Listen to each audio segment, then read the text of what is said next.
Hello दोस्तों, मैं आशीष रमन स्वागत करता हूं आपका हमारे यूट्यूब चैनल पर। आज इस सेशन में हम अगस्त 4th वीक यानी 24 से 30 अगस्त की टॉप 10 इम्पॉर्टेंट अफेयर्स को डिटेल में डिस्कस करेंगे। आइए शुरू करते हैं। फर्स्ट दोस्तों, 24 अगस्त को असम के स्टेट मिनिस्टर सिद्धार्थ भट्टाचार्य ने भारत की सबसे लंबी रोपवे का उद्घाटन किया। यह रोपवे ब्रह्मपुत्र नदी पर बनी है। इसकी लंबाई 2 किलोमीटर है, जिसे ये सिर्फ 7 मिनट में तय कर लेगी। इसकी वन वे राइड की कीमत मात्र 60 रुपये रखी गई है। इस रोपवे की लागत 56 करोड़ है। इसका निर्माण 2006 में शुरू हुआ था। आपको पता हो कि हर एक साल ब्रह्मपुत्र नदी में एक्सेसिव फ्लड के कारण फेरी सर्विस रुक जाती है। उस समय यह रोपवे काफ़ी मदद करेगी। इस रोपवे की जर्नी से नीलांचल हिल्स, जहां कामाख्या टेम्पल स्थित है, उसकी झलक दिखेगी। गवर्नमेंट ऑफ इंडिया ने नॉर्थ ईस्ट में टूरिज्म को प्रमोट करने के लिए काफ़ी कदम उठा रही है। इसके अंतर्गत 4000 किलोमीटर की रिंग रोड का निर्माण जारी है, जो नॉर्थ ईस्ट स्टेट कैपिटल्स की खूबसूरती बढ़ाएगी। इसे 2020 के अंत तक बना दी जाएगी। भारत की एक्ट ईस्ट पॉलिसी के तहत इंडिया म्यांमार थाईलैंड हाईवे भी बनाई जा रही है। चलते हैं अगले अफेयर्स पर। 24 अगस्त को भारत और उज्बेकिस्तान ने पहली नेशनल कोऑर्डिनेशन कमेटी की मीटिंग आयोजित की, जहां उन्होंने बायलैटरल इंटरेस्ट जैसे कि ट्रेड, इन्वेस्टमेंट और लाइन ऑफ क्रेडिट प्रोजेक्ट की बात की। यह मीटिंग भारत के एक्सटर्नल अफेयर्स मिनिस्टर और उज्बेकिस्तान के डिप्टी पीएम के बीच हुई। दोनों देशों के बीच प्रत्येक वर्ष $300 मिलियन से भी ज़्यादा की बायलैटरल ट्रेड होती है। इसे और बढ़ावा देने के लिए वहाँ एम्यूजमेंट पार्क, फार्मास्यूटिकल्स और ऑटोमोबाइल इंडस्ट्री को बढ़ावा देने की बात कही गई है। अब सवाल ये है कि उज्बेकिस्तान भारत के लिए क्यों जरूरी है। तो आपको बता दो कि कजाकिस्तान के बाद उज्बेकिस्तान ही सेंट्रल एशिया की दूसरे देश है जो भारत को यूरेनियम सप्लाई करती है। जनवरी 2019 में भारत और उज्बेकिस्तान ने यूरेनियम की लॉन्ग टर्म सप्लाई के लिए एग्रीमेंट किया है। वर्ल्ड न्यूक्लियर एसोसिएशन के मुताबिक उज्बेकिस्तान दुनिया की 7th largest exporter of uranium है। Next, aircraft carrier INS Viraat, जिसने इंडियन नेवी की 30 सालों से ज़्यादा की सेवा की, उसे गुजरात के आलंग में डिसमेंटल किया जा रहा है। इस जहाज़ को 1987 में इंडियन नेवी में शामिल किया गया था। हाल ही में इसे एक मेटल स्क्रैप कंपनी ने 38.54 करोड़ में खरीदा है। यह इंडियन नेवी की फ्लैगशिप जहाज़ हुआ करती थी और अब 2013 से यह खिताब INS विक्रमादित्य के नाम है। Next, armed forces special power act 1958 Assam में 6 महीनों के लिए और एक्सटेंड कर दी गई है। हाल ही में सिक्योरिटी फोर्सेस पर विद्रोहियों के द्वारा हमला इसे बढ़ने का मुख्य कारण है। कई जगहों पर गैरकानूनी हथियारों का जखीरा भी बरामद किया गया है।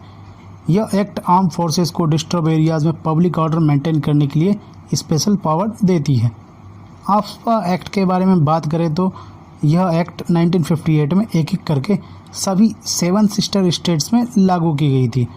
आफ्सपा एक्ट्स की कुछ खास बातें हैं जिन्हें हम डिस्कस करेंगे, जिनमें कि फर्स्ट, स्पेशल फोर्सेस बिना किसी वारंट के किसी को भी अरेस्ट कर सकती है।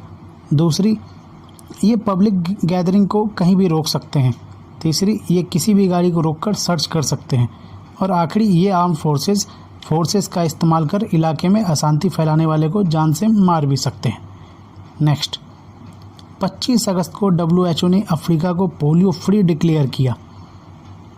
पोलियो वायरस इंसान से इंसानों में फैलने वाली वायरस है जो दूषित जल के माध्यम से फैलता है। यह वायरस नर्वस सिस्टम में अटैक कर ह्यूमन पार्ट्स को पैरालिसिस कर सकता है। भारत की बात की जाए तो यह ऑफिशियली भारत पोलियो फ्री हो चुका है। रिपोर्ट्स की मानी जाए तो सिर्फ पाकिस्तान और अफगानिस्तान में ही यह वायरस फैल रही है। नेक्स्ट, लगभग 30 मछुआरों ने इस साल समंदर में फिशिंग के दौरान एक्सीडेंट से अपनी जानें गंवा दी। इसके मद्देनज़र रखते हुए गवर्नमेंट ऑफ केरला ने एफिशिएंट रेस्क्यू के लिए मरीन एम्बुलेंस लॉन्च किया है। यह एम्बुलेंस एक साथ 5 लोगों को क्रिटिकल केयर देने में सक्षम है। इसकी मैक्सिमम स्पीड 14 नॉट्स है। इसे इंडियन रजिस्ट्री ऑफ शिपिंग के स्टैंडर्ड के हिसाब से ही डिज़ाइन किया गया है।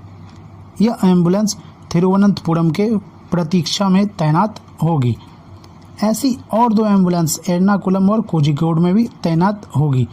फंडिंग की बात की जाए तो 36 crore chief minister disaster relief fund से दिया जा रहा है और 3 crore corporate social responsibility fund से दी जा रही है।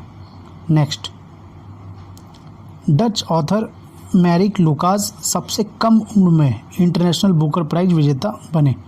उन्होंने यह प्राइज अपनी पहली novel the discomfort of evening के लिए जीता है। यह इंटरनेशनल लिटरेरी अवार्ड यूके के द्वारा होस्ट किया जाता है। इसकी शुरुआत 2005 में की गई थी। तब यह अवार्ड प्रत्येक वर्ष 2 सालों में दी जाती थी, बट 2016 से यह अवार्ड हर साल दी जा रही है। इस अवार्ड में $64,000 कैश दी जाती है। नेक्स्ट, 28 अगस्त को जापान के longest serving PM Shinzo Abe ने हेल्थ इश्यूज के कारण इस्तीफा दिया। उन्होंने 2006 से 2007 और फिर 2012 से 2020 तक पीएम का पद संभाला। उन्होंने जापान को अबेनॉमिक्स का कंसेप्ट दिया। यह कंसेप्ट इकोनॉमिक पॉलिसीज़ को रिप्रेजेंट करता है, जिससे कि देश की मनी सप्लाई में बढ़ावा मिल सके। वे भारत के रिपब्लिक परेड में शामिल होने वाले जापान के पहले पीएम हैं। नेक्स्ट, भारत प्रत्येक वर्ष 29 अगस्त को नेशनल स्पोर्ट्स डे सेलिब्रेट करती है। यह कार्यक्रम लेजेंडरी हॉकी प्लेयर ध्यानचंद के बर्थ एनिवर्सरी के उपलक्ष्य पर आयोजित की जाती है। उनका जन्म 29 अगस्त 1905 में हुआ था। उन्हें द विजार्ड के नाम से भी जाना जाता है। उन्होंने अपने इंटरनेशनल कैरियर में 1000 से ज़्यादा गोल दागे हैं। हॉकी के फील्ड में उन्होंने 3 ओलंपिक गोल्ड अपने नाम किया। पहला 1928 एम्स्टर्डम में, दूसरा 1932 लॉस एंजल्स में और तीसरा 1936 बर्लिन में। मैंने पिछली वीडियो में आपको बताया था कि इसी दिन विभिन्न खेल पुरस्कारों को वितरण माननीय राष्ट्रपति जी के द्वारा की जाती है। चलते हैं आज के आखिरी अफेयर्स पर। न्यू दिल्ली देश की सबसे बड़ी रेलवे स्टेशन है। यह per day as an average 4.5 lakh passengers को हैंडल करती है। यह स्टेशन अब रेल लैंड डेवलपमेंट अथॉरिटी के द्वारा 6500 करोड़ की लागत से रीडेवलप्ड की जा रही है। इस कार्य के लिए बिडिंग की जाएगी। इसका मुख्य उद्देश्य इंफ्रास्ट्रक्चर को अपग्रेड करना है। ओके दोस्तों, आज के सेशन में इतना ही। मिलते हैं नेक्स्ट वीडियो में। धन्यवाद।